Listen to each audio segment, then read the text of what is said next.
Thank you, Mr. Chair and members. My name is Keith Nizam from the Department of Finance. As part of the governor's budget, we added 3 newly finalized mandates to the mandate block grant, and we're proposing to eliminate 1 mandate also as a part of the grant, as part of the governor's proposal. That's kind of a high-level summary of what we're proposing to do. I'm happy to answer any questions. All right. Short presentation is Mr. Chavez is happy here. Next, LAO. Paul Golozewski with the LAO. You should have a handout in front of you, which I'll talk from. I think I'm going to skip ahead to page 6 to start with, and then I'll go back and cover some of the earlier material a little bit. Page 6 starts with our analysis of the new mandates that the Department of Finance mentioned. There's actually 7 new mandates, as you see in the figure on page 6, but the governor only has proposals for 3 in his budget, partly due to the timing of when the mandates were approved. But there are 7 of them. I'm sorry, he has 4 in his budget. I'll only focus on those 4 for today. He may add the others that may revise, or else it would be next January. Or you could consider taking action now if you chose. In reviewing new mandates, we tend to look at each activity. A single mandate can have, in some cases, 5, 10, or a dozen different activities involved in the mandate. So we review each activity in them, and we try to determine if there's a compelling reason for the state to be mandating that school districts or community colleges perform the activity. We try to determine if there's other ways that the activity could be performed more efficiently, if districts would do it willingly, even if it were not mandated. In the case of the 4 mandates in question, the first is the Uniform Complaint Procedures mandate. That mandate requires that school districts adopt and publish complaint procedures for students, parents, and others involved in the school community to lodge complaints. There's a couple of other activities too. School districts have to provide notice to complainants that they can go through the civil court process to complain. There's a procedure for referring complaints to other appropriate agencies. Generally, for this mandate, we're recommending retaining most of the requirements in the mandate.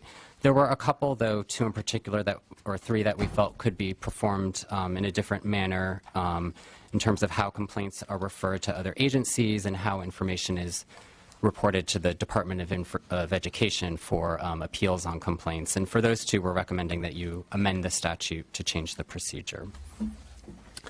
The second mandate has to do with charter schools, and it has to do with oversight and fiscal accountability, largely that authorizers perform over charter schools. It involves reviewing certain activities or certain information that's included in charter petitions, receiving and filing financial statements. Again, here we thought that 4 of the activities were quite important for oversight and fiscal accountability, and we recommend you retain them. There were 2 that we felt were just redundant with other existing statutes that we thought you could eliminate. And there was one in particular that involves, it involves a County Office of Ed verifying mathematical accuracy of financial data, which we understand is just not necessary now with computers, that you could just eliminate that mandate. For the for the 1 mandate, public contracts, that pertains to both schools and community colleges. This mandate requires community colleges and school districts in certain circumstances to contract out for certain projects. So depending on their enrollment or the cost of the project, they are required to contract out for services. We didn't think there was a compelling rationale for the state to mandate that districts and community colleges contract out for services in certain cases. They may have in-house staff that could adequately perform the staff, and we think they should be allowed to use their judgment to determine the best way to perform their projects. So we would recommend eliminating that mandate. And the community college construction mandate requires community college districts to submit certain information to the chancellor's office in their capital plans.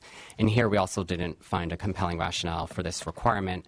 We think that the districts would provide the information voluntarily. So we recommend you repeal that mandate. If you go back to the beginning of the handout, I'll just go over briefly some other recommendations that we had that are not included in the governor's budget. So the first page of the handout kind of goes over the mandate reimbursement process, which has changed a bit over the past few years. The traditional way that the state has paid for mandates has been through what's called the claims process. So districts and community colleges have to document in great detail their costs. They submit a form to the state controller's office. The state controller sometimes audits them and then approves the claims, and it's quite administratively complex. The state has tried in recent years to move away from this in a couple of different ways. If you turn to page 3, I'll go over one way the state has tried to get away from the claims process, and that's through what's called a reasonable reimbursement methodology. And essentially, with a reasonable reimbursement methodology, instead of having districts and community college document actual costs, the Department of Finance or the state controller or local agencies can propose essentially a formula for reimbursement that simplifies reimbursement for the mandate. This process has not been very successful, though. There's only been 3 RRMs approved over the past decade. For a variety of reasons, there's often disagreements between the state and local agencies over what is an appropriate RRM, some of which have ended up in court over those. So if you go to the 4th page of the handout, I'll talk about a more recent change, which is a block grant that the state created 2 years ago to pay for mandates. And this has been much more successful. As you can see in the figure at the bottom, most districts are participating in the block grant. It's a per student reimbursement for all mandates. So you just basically tell the Department of Education that you want the money, and they give a per student allocation. It's quite simple compared to the traditional process, and it's been quite successful. So on page 5, we have our recommendations, which would be to repeal the RRM process, which we found to be not a very successful way to simplify reimbursements, and instead move forward with the block grant, which you created 2 years ago, and focus on that. We're also recommending, in addition, as you can see at the bottom, to adjust the block grant for cost of living increases, because we want districts to still participate in it. So we don't want the purchasing power to erode over time. And we're also recommending, as you add new mandates to the block grant, to consider how to adjust funding using a variety of different information. In the case of the mandates at question today, we didn't find significant costs to warrant adjusting the block grant funding for the ones we recommend adding. Okay, thank you very much. Next, we'd like to welcome again Ms. Ramos. Monique Ramos on the behalf of the Department of Education. The department would actually like to thank the LAO for their in-depth analysis on the mandates report. We feel that this provided a really good view. We do agree with the governor's proposal to roll the Uniform Complaint Procedures, Charter School, and Public Contracts Code contracts into the mandate block grant. We do have some concerns with the LAO's proposal about repealing parts of the Uniform Complaint Procedures. We think that it's not clear in all cases that the LAO recommendation would reduce the mandate cost, hence our recommendation to just roll it into the block grant.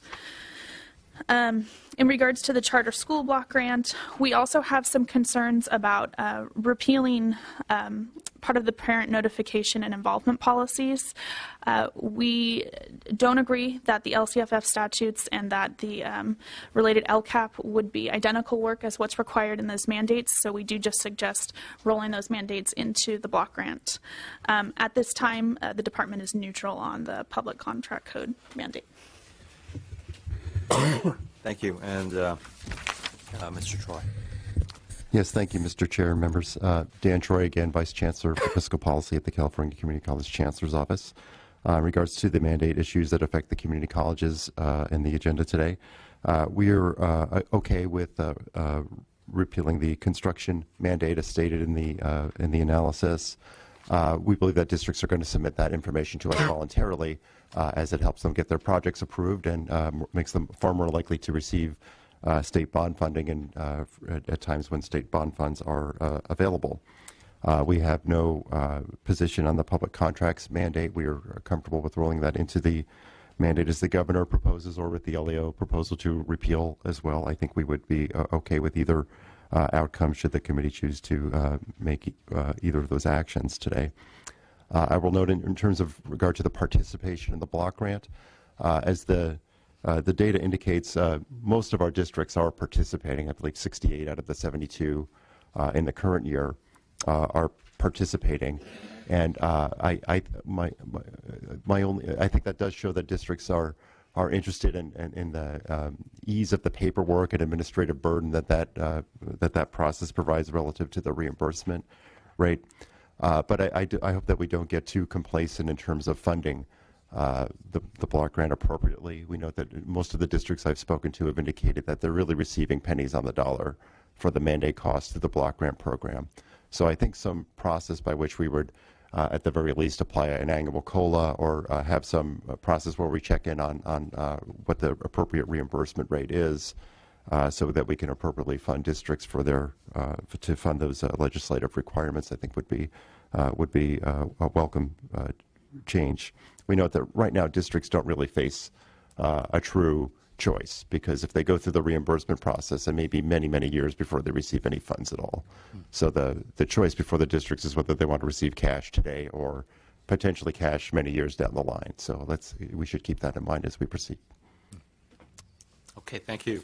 Any questions or comments from the committee? All right. Well, I think notwithstanding the excellent and thorough analysis of the LAO, it's my opinion that the governor's proposal overall is a reasonable approach for addressing these, at least the 4 new state mandates. These mandates require minimal additional workload and should be included in the block grant without providing additional funding. I think we need to give a little more consideration as to the COLA issue raised by the LAO and echoed by the Chancellor's office. But at least at this point, I would like to entertain a motion to approve the governor's proposal as budgeted, to adopt the governor's proposal to include the Uniform Complaint Procedures mandate, the Charter Schools 4 mandate, and Public Contracts mandate into the mandates block grants for schools and colleges, community colleges, and to adopt the governor's proposal to repeal the community college construction mandate. So moved. Second.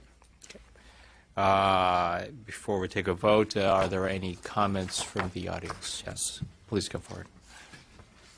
Freeman Charter Schools Development Center. We have similar concerns that on the K-12 side that Mr. Troy articulated on the community college side.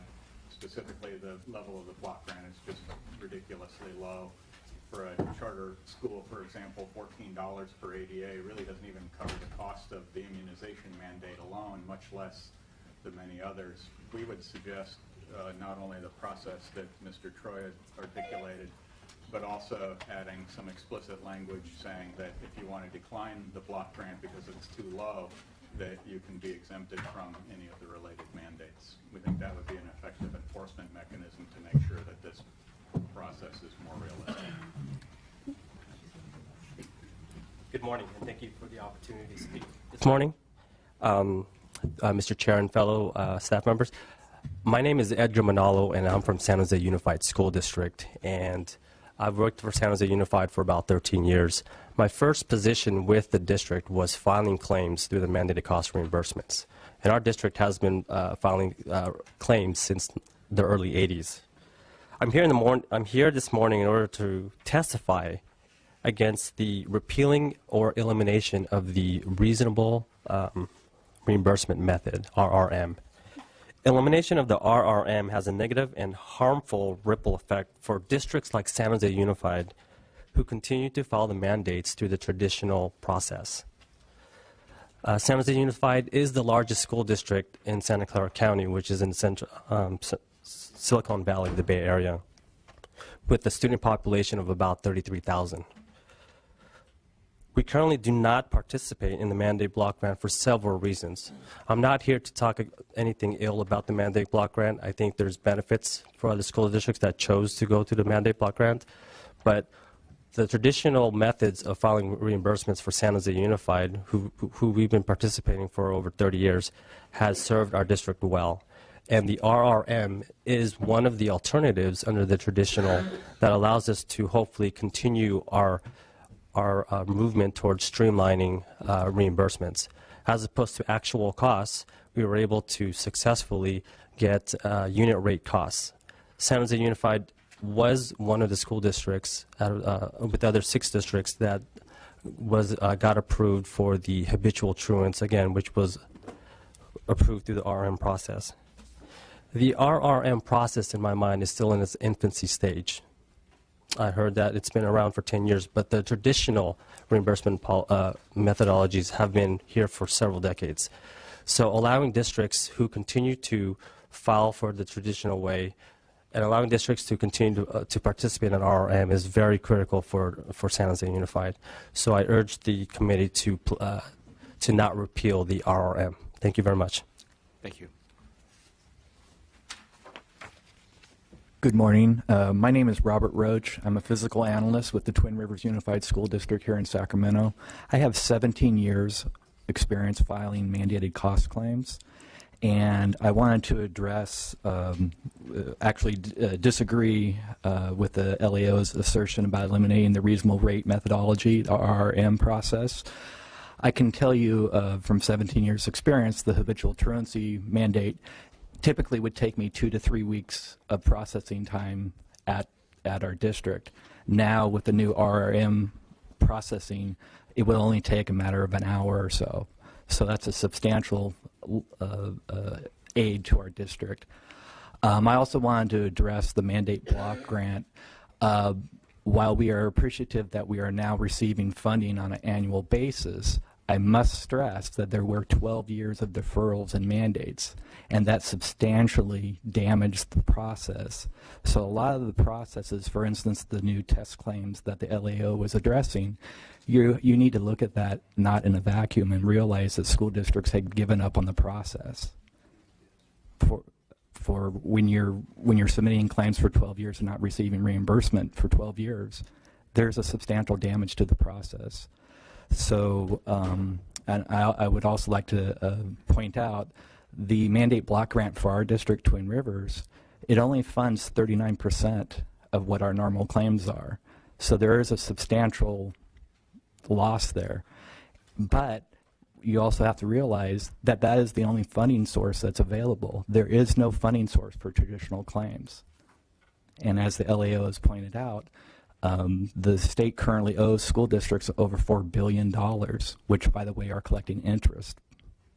So I would encourage you to do a little research into this process, and I would encourage you not to adopt the elimination of the RRM process. Thank you. Good morning, Mr. Chair, members of the committee, staff. My name is Martha Albert, San Diego Unified School District. I would like to take an opportunity to address the question number 1 raised by staff on page 7 of the analysis. San Diego Unified is completely supportive of the governor's intent and commitment to repaying the wall of debt part of the education, the deferrals, mandates, and a few others by the 17-18 budget year that would coincide with Prop 30, the termination of Prop 30. We do support that. However, we'd like to consider the committee to consider paying back some of the mandates that have not been repaid. As it was stated by the previous speaker, there's about $4.5 billion of mandates that are still owed to school districts. For San Diego Unified, we're owed $71 million for activities that we have already completed over the past few years. It is the cost that we have incurred. We would like the committee to consider perhaps doing a more balanced approach of eliminating some of the deferrals as the governor proposes in the January budget, but also to consider repaying some of those mandates. We believe that the legislature and the governor have 2 options, or maybe others. One would be, instead of repaying all of the deferrals with the money that was allocated through the budget in January, using some of that to pay back the mandates. Or another consideration would be, if any one-time money comes through the May revision, considering using some of that money for paying back specific mandates. I think another consideration would be providing a discretionary block grant, as it was done in the 2006-2007 budget year, that could be used for fiscal obligations, professional development, deferred maintenance, and a few other areas. So we encourage the legislature to consider those options. Mandate reimbursements and repayments to schools means we have the cash spending authority. It's one-time money that we can use for initiatives that we're pursuing through the LCAP. Thank you for your consideration. Thank you, Mr. Chair, Committee. Andrea Ball for the California School Boards Association.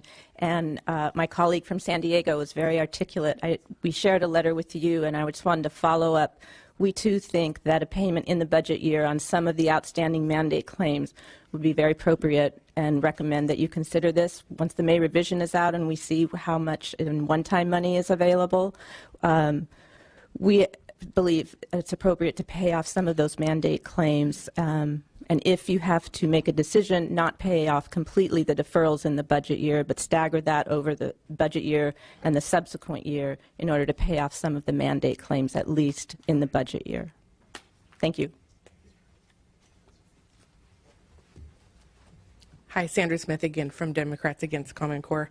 I actually have something for you to consider that I don't know the answer to, and that is it's in regard to AB 2307 that will be going before the Education Committee on April 30th, and that is to allow individual school districts to opt out of implementing Common Core curriculum and testing. And so my concern and my question is whether eliminating the RRM reimbursement will result in the districts not being able to be reimbursed for the testing that they do choose on a local level to provide to their students. So the question is whether under the mandate block grant, which would be the only option for reimbursement, if that would allow reimbursement for testing should AB 2307 pass. Thanks.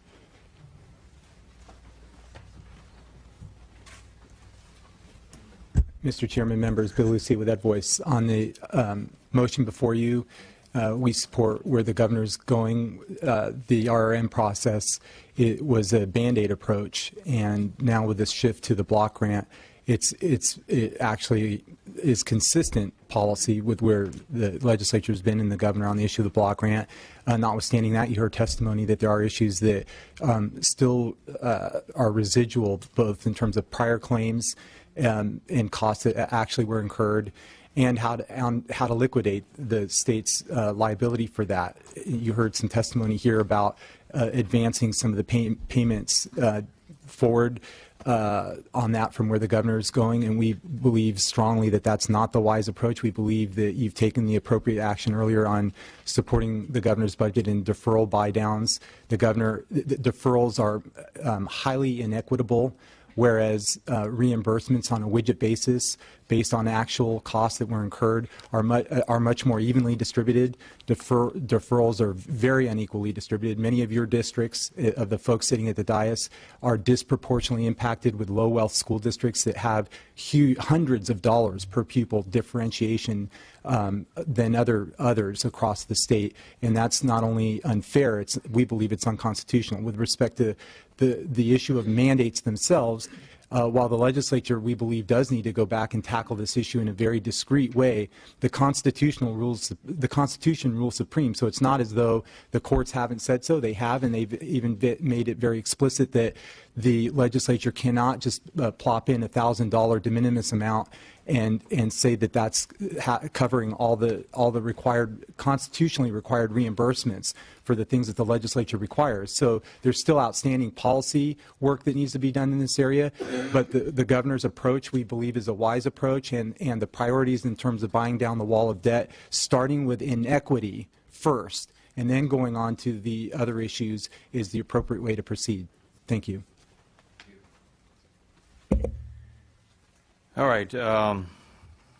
So let me just clarify, Mr. Nizam. The governor's proposal is not to repeal the RRM methodology. Is that correct? That's correct. The governor's budget didn't address the RRM process as a part of the proposal. We're open to discussing the elimination of the RM process, given it's proven to be somewhat of an ineffective tool that has been effectively been replaced by the block grant as a way of simplifying and streamlining the mandate reimbursement process. But no, it wasn't part of the proposal. Okay. And as to the outstanding mandate costs, the current the governor's January budget does not include funding for paying down the mandate backlog. Is that correct? That's correct. While the administration intends to ultimately eliminate all components of the wall of debt, given available resources and the broader benefit of paying down deferrals, the administration believes eliminating remaining deferrals in the 2014-15 fiscal year and beginning payment of mandate obligations thereafter to be in the best interest of the state.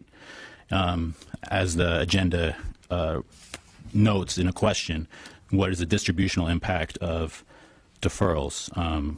Because deferrals impact nearly all LEAs, in particular those that are most reliant on state aid as a result of their comparatively low local revenues, deferrals have a disproportionate impact on lower wealth LEAs.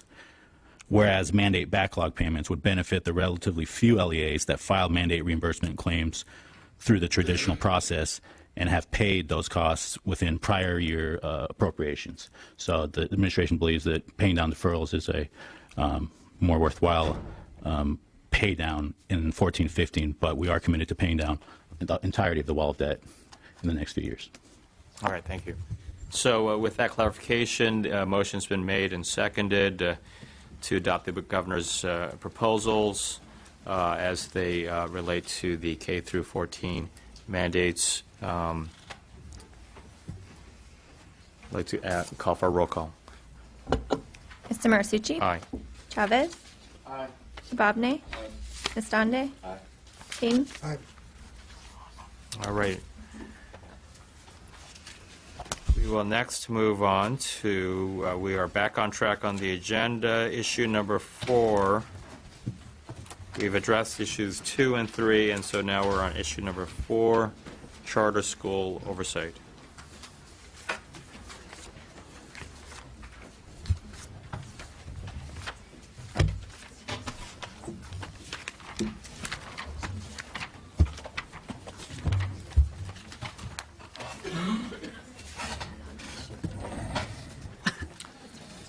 Yes, and before we move any further, we'd like to add on to issue the vote on the motion for issue number 3, the issue of independent study and blended learning.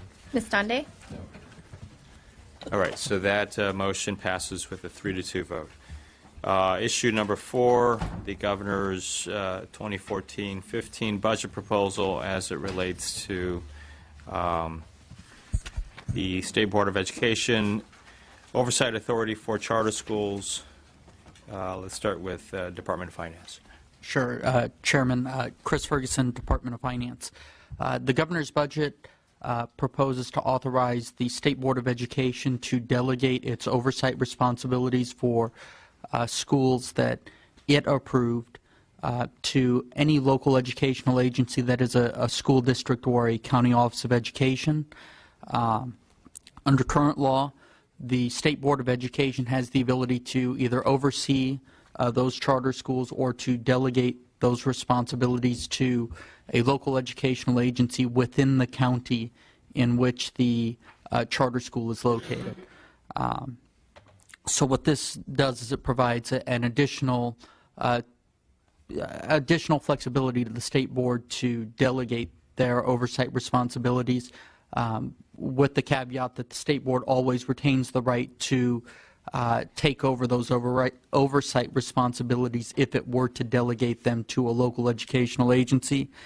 We believe that this is a cost avoidance in terms of workload.